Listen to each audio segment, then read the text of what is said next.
The Manosphere is the name for the place online where multiple different men's groups congregate, generally in forums and websites like Reddit, 4chan, and 8chan. He's not broken, he's following instructions. There is an entire community of men, huge, organized, and growing, literally studying how to break your confidence, mess with your head, and make you chase them. It's called the Manosphere. This is the name that has been given to this particular online ecosystem, if you like. But it's an online kind of anti-feminist space. So it's all based on this kind of dehumanization of women. It's kind of an anti-feminist movement that's concerned with men's issues and adopts this kind of very stereotypical view of the gender binary. So it's kind of a hyper-masculinist movement that thinks, men should be like real men and women should be like more feminine. And it's podcasts and YouTubers, dating coaches, and anonymous message boards. That goes from what started out as fairly apolitical, so you had like pickup artists, and then goes all the way to like the red pill movement, and even like bleeds into like MAGA. The belief that immigrants and women are the enemy and white men are the real victims. They are learning how to control you, and they're calling it leadership, and it's working. It's a slippery slope that leads to killing sprees, violence, and wholesale insurrection. Pickup artists. Pickup artists. Men going their own way, or so-called MGTOWs. Men going their own way. So-called men's rights activists. Men's rights activists. Incel. Incels. Incels. Incels. Incels. Not nearly enough attention has been paid to the radicalization of white men on the internet and the danger that poses.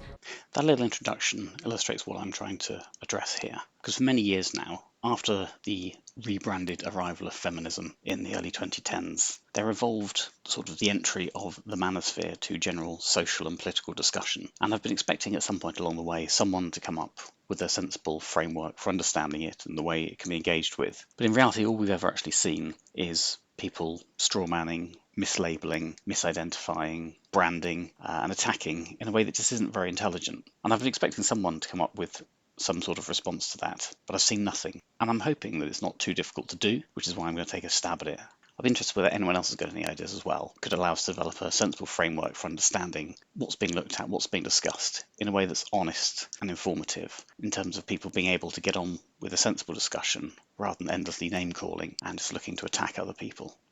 So I think it's always a good idea to start with what's contained within what we're talking about here. And what I'm thinking is just running through the general areas, the sorts of content that exist in this space. And some of these are much more significant in terms of general appeal. Some of them are much longer running, but they're all within there if you were to boil it down. So first off, there is general anti-feminism, which for a while was also anti-social justice, which is very much the most popular field in the initial response to the rise of the rebranded arrival of feminism in sort of social and political discussions. It was quite a widely held one, and it's gradually evolved and morphed over the years, but it's probably the most notable and identifiable type of content. The next one I'm going to call Red Pill Lifestyle Coaching, because it's effectively what evolved from the old PUA activity, but obviously it's sort of slightly broader than that. What was sort of PUA material in the 90s and early 2000s is rather different from the quite wide breadth you'll now find in that Red Pill space. And it's probably one of the more significant areas in terms of it produces a lot more material, possibly because it also produces more clicks, more interest, and therefore more money. The third is the men's rights movement, which has gone on for some time and has been a bit of a self-contained area of the manosphere. It's definitely one of the key parts of it, as it's often plugged into other areas. You've often had people who are MRAs, but also parts of other groups as well. A lot of MRAs produce general anti-feminist content. You had MRAs who are MGTOWs. It's not a unique category. People cross over between all areas of the manosphere. Men going their own way is another form of content in the manosphere. It, again, would cross over with other areas, but more recent than some of the other types of activity in terms of actually having a label on it, though obviously the type of behaviour is nothing new to us. And it was fairly popular at certain points in time in terms of producing quite a lot of more interesting content of ideas that people were putting out, even if it then sort of slumped later again, though it's still around with people who would follow that particular life philosophy, still producing content, but it's less popular than others. Passport Bros, a form of content that doesn't tend to necessarily cross over a great deal. You'll hear it referenced slightly, and certain people who are in other content areas also being a part of that. But it's significant enough to be an area that would be of interest if you were including what you want to consider to be content within this category. There is the Black Manosphere, which, from what I'm going to categorise, I'm just going to include SYSBM, and they're more uniquely aimed at predominantly American black men. I wouldn't include just any content creator who happens to be black, because that seems a rather reductive method of trying to categorise things. And obviously there are many black creators within the Red Pill lifestyle space, the general anti-feminism, the men's rights movement, men going their own way. This is nothing new in terms of different people of different races creating different forms of content, but the Black Manosphere did have its own specific area within there, and it's an area which is obviously much smaller, but it still exists. An area of the Manosphere which actually is slightly more removed from other areas, it doesn't cross over quite so much, and for a long time I really wouldn't have considered it part of the Manosphere because it did its own thing and there wasn't a lot of crossover or understanding between them, were incels. And that's obviously one of those areas of content that gets an awful lot of attention and lots of media interest. They always love to try and make that one of the major focuses of any discussion they ever have around it, not least because they try and attach all kinds of accusations to them. There are also the black pill non-incels, people who hold similar views to incels in terms of how much people can actually do to improve their opportunities in life, but they're much smaller than incels and much smaller than probably a lot of the other areas, but they do exist, so I thought I'd include them. As an ancient historian, I used to know, would say there's nothing new in the world. You just get reheated ideas coming in a different format. And that's true of the Manosphere, or the content within the Manosphere. So, for example, seduction writers of the past were certainly the POAs of that era, as probably men giving advice to other men when they were travelling merchants probably would have been similarly categorised in terms of behaviour and outlook and what they were trying to share with each other. Historically, men would have advocated for their interests as men, though that would have taken a slightly different format to how it does today, and actually had a slightly stronger bargaining chip when you consider that men's disposability and men's strength were much more key to the economy before we had our current level of industrialisation and mechanisation. Confirmed bachelors have always existed, and some of those will have been gay men who didn't have the option of being open about their sexuality. However, others were simply men who had no interest in women for whatever reason. There's a few notable people through history who seem to just not have any interest in ever getting married. Equally, there have always been unmarriageable men out in society. There's nothing new about the phenomenon of men who can't find a partner. In certain points in history, there have been really significant numbers of unmarriageable men, but that's, again, something you can see over a prolonged period of time and not in any way new. The anti-suffrage movement, which was larger than the suffrage movement itself, had a significant involvement of women, and actually you can see some draws between various parts of the Manosphere and the anti-suffrage movement of the past, particularly in terms of the way certain people engage with it, and also the heavy involvement of women, because women were very significant in the anti-suffrage movement, and certain parts of the Manosphere, such as the men's rights movement today, have significant involvement from women too. What really drove these changes was, of course, the evolution of technology and the development of the different groups and categories of content within the Manosphere was very much a technological driver, and then that facilitated them coming together and crystallizing into what we'd now regard as the Manosphere. I think that's important to always bear in mind, that it's not just the technology that pushed the types of content together into a sort of single identifiable category in this way. It was technology and social factors. In the 70s and 80s and 90s, you had PUAs and men's rights groups who existed, published books, passed information between them. In their previous incarnations, they were actually much less notable than when they actually were starting to be categorized together and actually attacked together. That made it much more identifiable to the rest of us who didn't have a particular interest in them. And in those days before the sort of 2010s, we used to see probably more antagonism between these groups, as they had a fairly low opinion of each other in terms of, for example, PUA's view on the men's rights movement, or the men's rights views on PUAs, etc., would have been quite more antagonistic than it actually had to become in the 2010s. But this history really gave a sort of fertile ground, because these communities did have common factors in mind. The social norms of trying to deny reality, kind of blank slate beliefs, certain narratives that were in the media that effectively acted against their interests were all there, but there was no real reason or force that was going to cause them to gravitate towards each other, certainly until the 2010s. Now, I believe it was 2011 when Elevator Gate first broke out in the New Atheist community. Now, this was a much more minor event, but it does actually matter in terms of how the Manosphere evolved. To give some background on what was involved in Elevator Gate, debate. A man made a not particularly impressive pass at a woman in an elevator at an atheist conference, where he simply asked her if she'd like to come back to his room for coffee. She had no trouble knocking him back, and they both went their separate ways, with no real reason for any issue to evolve. However, the woman concerned then went to write a blog where she attacked the atheist community as a whole, suggesting there was some great culture of sexism within it. This blog post effectively broke their community in two. It had a group of people who rallied behind the woman in question and started to believe that they had to get behind this new idea of social justice, and they had to start proclaiming all these ideas and start pushing for more of this and effectively change their community from what it had been, and one that was opposed to religion, to one that was going to proselytize for these new ideas and take the feminist thinking and try and spread them to the world. The other half, of course, looked at it and went, this looks remarkably like a religion. I don't really want any part of this. And they went the other way. And this, on its own, was a fairly small event. It probably helped end the New Atheists era, which was probably dying a bit of a death at the time anyway. But it meant that you had people who were used to debunking the more religiously themed ideas suddenly started to see there was a new form of religion in town that they could try and deal with, and that was the religion of feminism.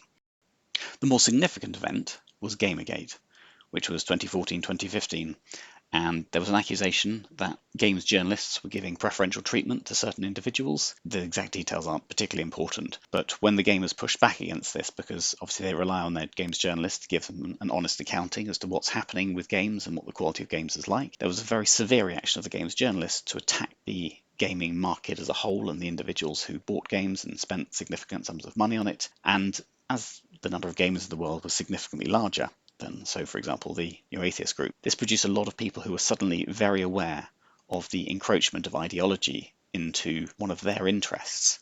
And the initial position of a lot of these people was simply to say, actually, I just want you to keep away from my games. But as time went on, it started to generate people who are going, actually, no, we've now seen this moving into all kinds of areas and we don't like what it's doing, and they really motivated them to push back against it.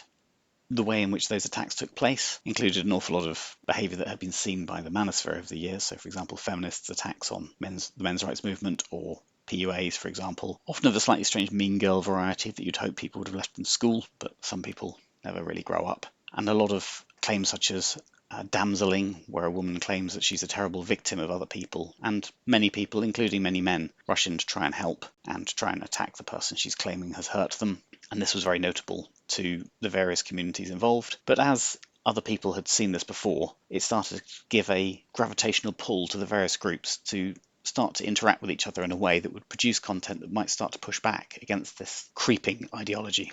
Obviously, both groups that I've just mentioned are heavily online groups, and they crossed over quite significantly with each other, and also several of them would have crossed over with other Manosphere groups, which caused a gravitational pull that would pull these things together. And it certainly helped start producing the content that could act as an identifying commonality between them. And those ideas started to sort of be shared together. And certainly when the pushback against it came against all of them. And that provided more of a social force to try and force these people to interact with each other and to, even though there might have been historic antagonism, to recognise the value in the others. It's worth noting at this point that incels really weren't part of the Manosphere for quite a long time, certainly long after they'd been called such by their critics.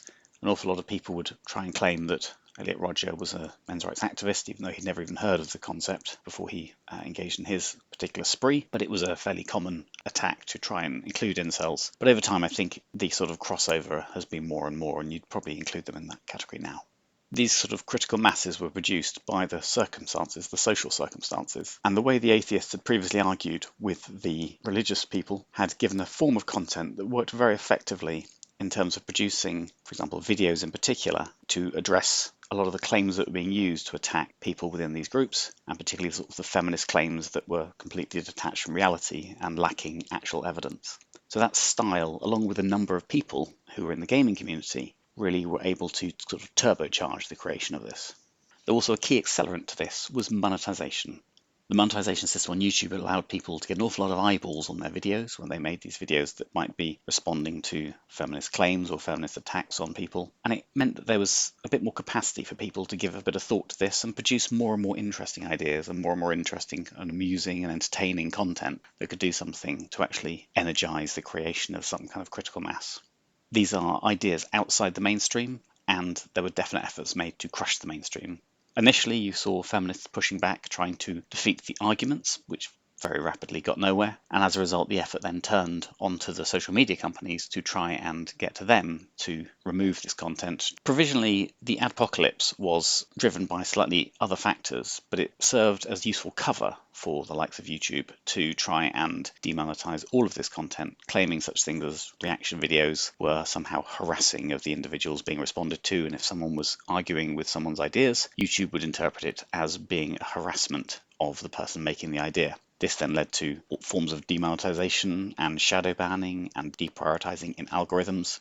In itself, actually, rather than destroying what was going on, what it really did is it forced a form of innovation as people moved on and had to find other ways around the responses of the technology companies trying to beat them. This was particularly turbocharged when Trump won in 2016 and the tech companies suddenly decided that they had to try and crush anything, because there was a significant crossover between people who were anti-establishment in terms of their views on other ideas, might be outside the mainstream, and people who quite liked the idea of this very loud, brash presidential candidate, and there was a lot of support for Trump in this space. It wasn't universal. There were people who would have supported other candidates, people who wouldn't have liked him. However, the attempts by the tech companies to respond to the Trump election by trying to crush all forms of content, including the Manosphere, caused them to innovate. In terms of the genres that existed within the Manosphere, particularly from early in the sort of formation of it, you had people who would simply present their case, kind of video essay type activity. We're living in a culture where mainstream magazines and newspapers can actually publish articles titled, "Do Vancouver Men Suck?" or "The End of Men?" or "Where Have the Good Men Gone?" without anyone really batting an eye at these blanket criticisms of men. And where women feel safe to chortle and gloat on national daytime TV and likely in living rooms all over the country, all over North America, over a man whose wife cut his penis off because he filed for divorce. And that was relatively popular in certain regards. You had people who might interview somebody else about either an event that had happened or ideas they'd had. So if people had previously written books on a topic, you might interview those people. What does a day doing this workshop look like with you, taking a couple through this? Absolutely. Or a bunch of couples? Yes, usually it's I do places like the workshops at places like Esalen are usually the growth centers around the country, and so it's usually about 30 to 40 people there, 15 to 20 couples.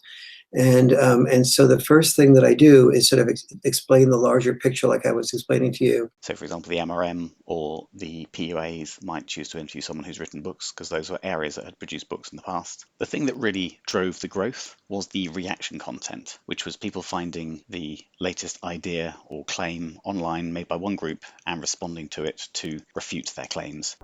But it's no one's place to tell someone what to do with their face. Right-o, that's a familiar symptom of something you've taken without a prescription. You're in a Floyd hole, or a ketamine prison, or maybe a fungus called feminism. And I halted, feelings vaulted. So normal to be sexually assaulted. I'm walking away now, you just missed your bus, and I'd rather miss mine than let anyone see us. But if girls start speaking, they're just sluts attention seeking. Your hair is green, and it's been green since you were 16. You hang around in public places with imaginary rapists, but you don't want to be seen. Okay.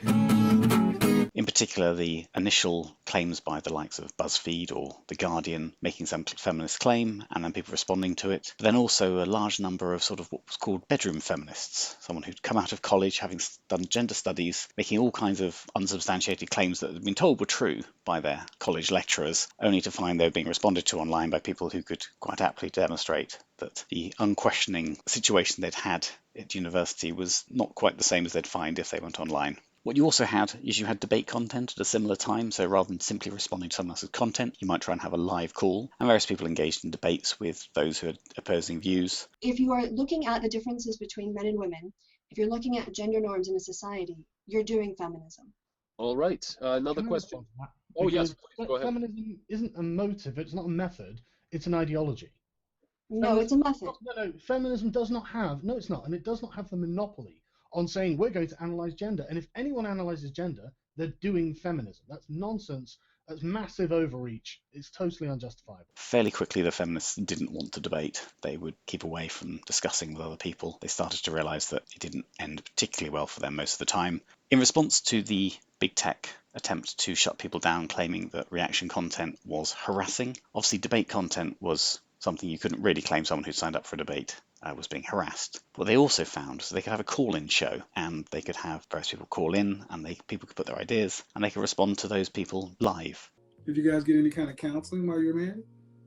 We did. We got counseling, but I feel like the counseling sessions were biased because a lot of the things I was bringing up to the attention of the therapist, it was almost like sides were being taken. So I just felt like he was coming. And it was obviously biased against you. Right. He was biased against me.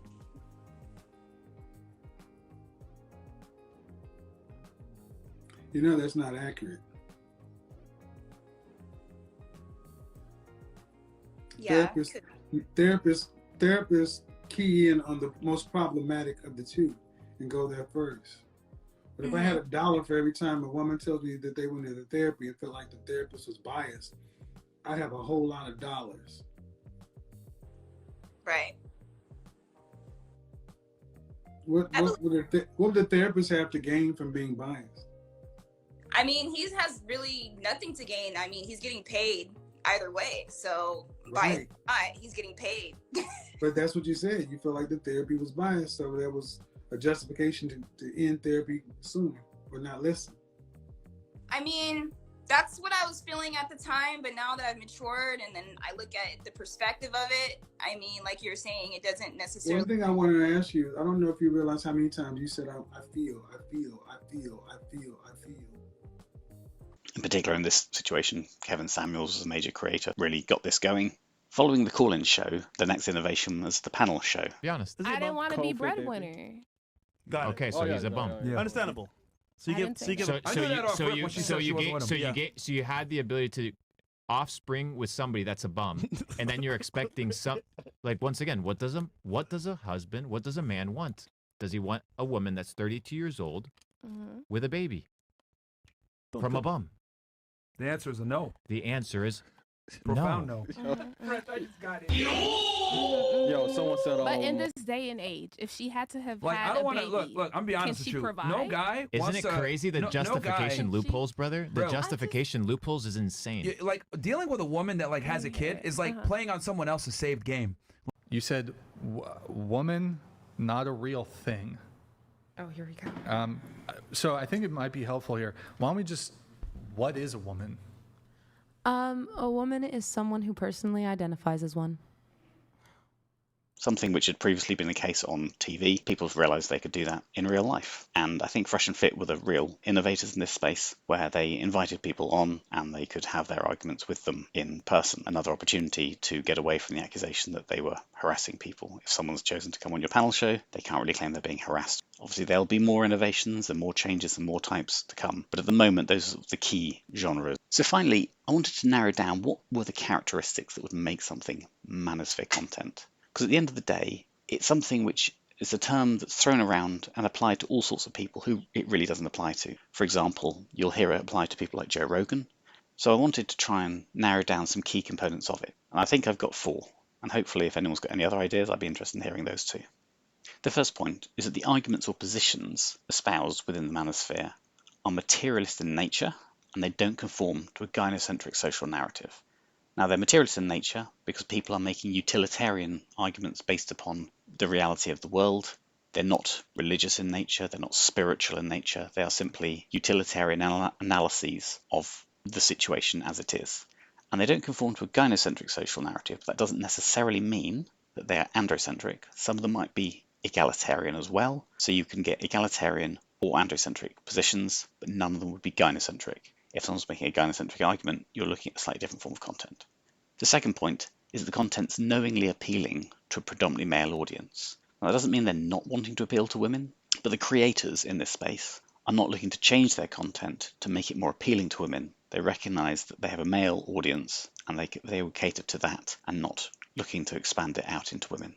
The third point is that the creators genuinely believe the content they're producing benefits the audience. This is content that they would probably produce, possibly in smaller quantities, but they produce regardless in terms of, for example, PUAs would still be giving advice to their friends, even if they perhaps couldn't get anyone to watch their videos or read their books or listen to podcasts. What they'd be expecting to do is they'd still be spreading their ideas around to friends of theirs because they think their friends would benefit from it. It's not a dishonest attempt to defraud the audience or lie to the audience. What they're doing here is they're trying to tell something that they think the audience would actually benefit from. Now, it's not for me to judge whether that's true, whether it does benefit the audience or doesn't benefit the audience, but it is the belief of the creators that they are benefiting them. And fourthly, simply, it's not commercial in nature. This isn't something where you're going to start including adverts that are designed to appeal to men. Again, very clearly a different form of content altogether there. Now, there are many forms of critic that you come across of the Manosphere content. There are people who appear to be motivated purely by the fact they're offended by what they've heard. It's purely something's been said. They've said, my feelings are hurt by this. I object, and immediately start responding. Very often you'll find with the offended people is that they are making various claims, calling names, etc. Very few realistic arguments. Sometimes they'll be scrabbling around and pulling other people's criticisms and trying to deploy those as well. But as a general rule, arguing from a fence doesn't tend to produce the most intelligent or interesting critique of anyone's work. The second form I'm going to call the grifter, which is someone who appears, certainly to me, to be someone who is concerned that the arguments being made somehow affect their grift. So people who are, for example, professional feminists are often very keen to try and argue over very strange things to worry about, getting very upset about certain things, but perhaps because they see it as a potential argument against their belief set, the things that get them attention, the things that perhaps even are key to their jobs. If you're a professional feminist working for a feminist organization and you receive a lot of funding for particular reasons, and someone is demonstrating that that reason doesn't really exist or would be much better addressed via a different format, that's a potential risk to your livelihood. And I think you definitely see a fair amount of the feminists who feel either their attention or their identity or their job perhaps is impacted, and they will come back and try and attack on that basis as well. There is something called the Manosphere, which I think was initially people who entered the space intending to have a good faith discussion about the topics under consideration. They would often come in with perhaps even quite legitimate critiques of ideas that were being made. But fairly quickly, the types of arguments being made started to move beyond simply good-natured, good faith criticisms to slightly more sweeping, broad attacks in a way that goes definitely beyond someone trying to engage with an idea. There could be a wide number of motivations as to why certain people feel the need to start engaging in that particular way. There are some occasions, I think, perhaps where often they might engage with their faces and fairly rapidly they don't want to be associated or grouped in, and therefore they're trying to put distance between themselves and the Manosphere. Some of them, I think, are initially coming in and then realizing that socially they need to maintain a certain level in the social environment they exist in, perhaps at work and personally. And those incentives could probably drive people to behave in a way that probably in a more rational and cool-headed situation these people wouldn't behave. There's also the people who I'm just put down as the stupid, who are simply unable to engage with arguments, but they see something and they feel the need to respond to it, and they'll come in and they'll say something, generally speaking, of very little value, and most of the time it can just be ignored or dismissed. But I think some of them just see something and just feel the need to respond. There's no great driving motivation, they just respond to all kinds of things that pop across their screen one day. There are also legitimate criticisms, and some people come in and criticise in a good faith manner, and they bring sensible arguments, and they are quite decent in terms of how they engage. And I hope to dig into each of the categories of the Manosphere and hopefully be able to start identifying where some of the legitimate critics actually exist and where some of their ideas are. Because an awful lot of the noise that's generated often ends up being some of the other categories, and I think the legitimate critics probably don't get enough airtime. So I think it's also important to talk about what something isn't, because an awful lot of names and labels get thrown at things. And in this regard, the Manosphere suffers quite significantly from various claims and various labels being thrown around. The one I hear most often is right-wing, and though it is fair that an awful lot of people who are creators within the Manosphere might be on the right of the spectrum in some way, particularly libertarians and conservatives who might have particular views, it's certainly not a unique defining feature of the Manosphere. You would certainly find MRAs who would make their arguments from a left-wing perspective, and they might suggest policies that are actually very left-wing in terms of how they would be responded to. So calling it right-wing is a rather empty label to attach. It's often thrown by people who consider themselves to be on the left, and they just regard it as a generic insult, not really understanding that even if it were a right-wing thing, that wouldn't actually be a legitimate criticism in the first place. Sometimes it's used as social signalling to try and discourage other people from engaging, and just suggesting that these people are right-wing, therefore don't talk to them. us left-wingers need to keep away, and that's, again, not a particularly useful form of engaging. Another one you'll see often in the press or in the media is when people use the term alt-right. Unfortunately, that is a fairly generic insult we see these days thrown around in a fairly ignorant manner. Obviously, the alt-right is actually a very specific form of white nationalism focused around Richard Spencer. The Manosphere has really significant quantities, a disproportionate quantity of ethnic minority men in it and women. More importantly, it has entirely black sections of it, as I covered earlier, so any suggestion that it's somehow part of a very niche form of white nationalism is a very strange idea. Trad is another one that you hear thrown around a lot in the media. It's a fairly generic attack. They like to try and make some kind of connection to the sort of trad movement. Trad is actually a female-focused content most of the time. It doesn't appeal nearly as much to men as it seems to women, though you certainly find certain feminists like to believe that really trad is some kind of content aimed at men, and they don't like to accept that actually there's an awful lot of women who are consuming it. In reality, the Manosphere is very untraditional in its content, its views. You can imagine whether traditional views sit very well with the PUAs, for example, sort of sleeping with multiple people, one-night stands, hookups. How many people can they pick up in a week, or other sort of behaviour of that sort? Not very trad at all. The men's rights movement, very rejecting of traditional values. They often regard them as being something which is mainly established to disadvantage men in terms of how they do. Racist is another accusation which is a fairly meaningless term these days. It's been stripped of all value by those who over-deployed it. It was certainly one of those terms that seemed to be grouped up with many others, just thrown as a bundle in the hope that something might stick. As with the alt-right issue, there's an awful lot of content creators who are ethnic minorities, disproportionate numbers, and in particular areas you certainly find you have a whole black section of the Manosphere, but you also have black creators in every other part of the Manosphere as well, and in some areas definitely quite disproportionate. Homophobic, again, is a very strange claim. There have been gay content creators within the Manosphere. There was a content creator called Prince of Queens, who I believe has died since, who tried to get a movement going called GigTow, gays going their own way, and trying to reject a gynocentric worldview as it applied to gay men. The PUAs have no interest in a man who wants to sleep with other men. They doesn't impact on their attempts to sleep with women at all. The men's rights movement are also concerned with the rights of gay men as they are with the rights of straight men. Transphobic is another accusation that feminists used to throw a lot, though in recent years, as the TERF debate has got going, has been a much less commonly used one by the feminists who used to use it, as it didn't seem to have quite the same purchase when they were arguing with their own people about this. Again, it's not really an area of interest to the Manosphere. You'll tend to find that they're quite reality-based. The Manosphere creators would believe that male and female are immutable biological categories, and therefore if you regard that belief as being transphobic, you would attach that label. But the reality is they have no particular view on people transitioning. If people wish to live in a different way, provided they're not breaking any laws, I suspect there would be very little interest in it at all. Another claim that doesn't hold a lot of water is the claim that it's a religiously motivated belief that causes people to create content within the Manosphere. Obviously, this doesn't make a great deal of sense, as a lot of the Manosphere's early content was quite heavily driven by the New Atheist movement. And as I highlighted earlier, the ideas within the Manosphere are materialist in nature. There's nothing spiritual about the Manosphere, there's nothing spiritual going on. Though you do find religious people who are also creating. You'll find religious people who will make their arguments, but they will make them in a purely materialist manner. Some of these might be, for example, saying, well, my religion does it X way, and then they will give you a utilitarian social evolution idea as to why the arguments that they're making are supported by religious tradition as a form of evolved social technology rather than this is the word of God. So the religious claim doesn't hold up either. It's also important to think when we're trying to examine ideas, what we need to guard against. And one of the ideas that definitely needs to be guarded against is profitable fear. Because at the end of the day, fear is very profitable for attention, for support, and for ideas, which eventually translates into money. And the most profitable fear is women's fear.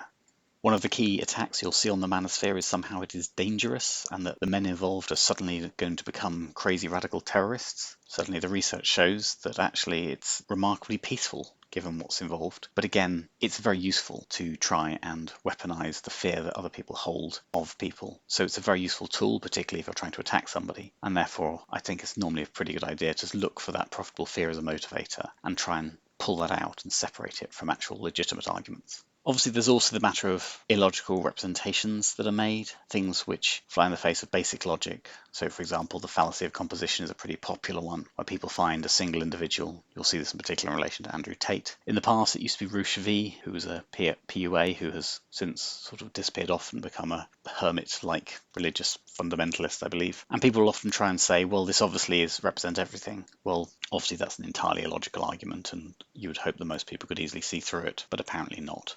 Another point to try and remember we need to avoid is simple name calling. It's very common, and in particular these days you see misogyny as the latest one. About 10 years ago, sexism was the one that was thrown around. Obviously, these are ideas that are male-focused. However, an idea being male-focused in no way means that it is somehow anti-woman.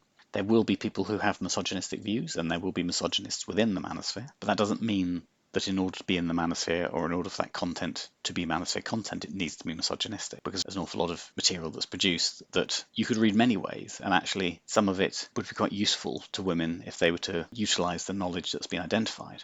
It's often not presented in a way in which is particularly useful to women, but if you reanalyse the same data that certain manosphere ideas are based upon, you can see how women could actually utilise that same information for their own benefit. And certainly presenting information that women could use for their own benefit is not exactly misogynistic. In relation to the claim of misogyny, I think it's important to understand what people are saying when they're talking to you, and that people know what the words mean. So I thought I'd just pick out the word misogyny and the definitions from dictionaries.